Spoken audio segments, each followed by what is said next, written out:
Hallo, ich heiße Sophia, bin 33 Jahre alt, komme aus Montenegro und bin schon seit langem im Orchester dabei.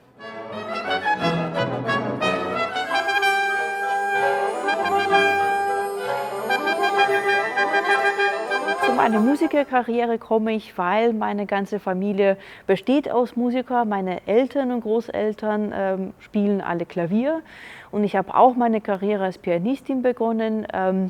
Nachher kam ich zur Klarinette, weil auch meine Eltern darüber gedacht haben, das Orchesterinstrument wäre was Schöneres, und letztendlich hat mich der Klang überwältigt und dann habe ich völlig gewechselt von Klavier auf die Klarinette.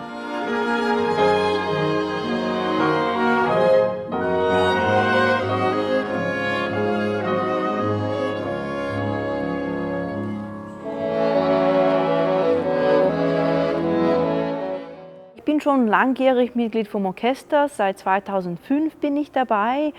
In dem Zeitraum habe ich damals studiert an der Musikhochschule in München, wo ich hier dann begonnen habe zu spielen. Es kam über eine Empfehlung, wo ich dann unser Dirigent kennengelernt habe, und dann durfte ich für ihn ein persönliches Vorspiel machen, wo er dann anscheinend von mir überzeugt war und dann mich ins Orchester aufgenommen hat seitdem.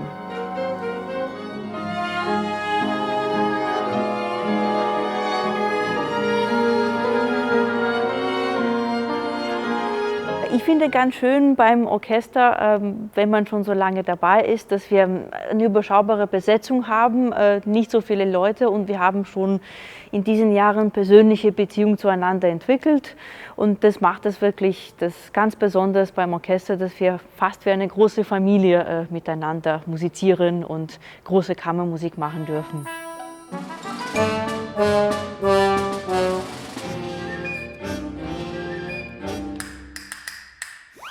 Wir haben mit unserem Orchester auch sehr viele Reisen gemacht, und natürlich jede Reise war auch sehr schön und interessant, aber ein Erlebnis ist mir ganz so in Erinnerung geblieben.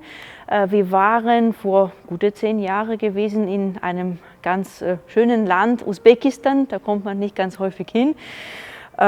Usbekistan ist ja natürlich kein Part von Europäischer Union, und da gibt es ganz bestimmte auch Landeswährung. Und unsere damalige Kollegin aus dem Orchester, die Klavier gespielt hat, die kam auch aus Usbekistan und hat das Ganze fürs Orchester arrangiert, dass wir auch mal direkt im Hotel Geld wechseln konnten.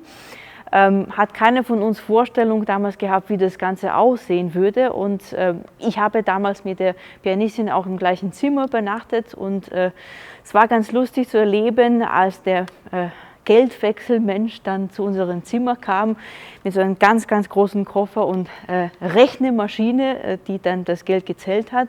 Weil man muss sich vorstellen, die 100 € in usbekischen Vorstellungen sind vielleicht 100.000 oder 200.000 von der Landeswährung, und das war ein ganz besonderes Erlebnis, als nach und nach das ganze Orchester und die Reisegruppe während 5 oder 6 Stunden zu uns gekommen sind ins Zimmer zum Geldwechseln.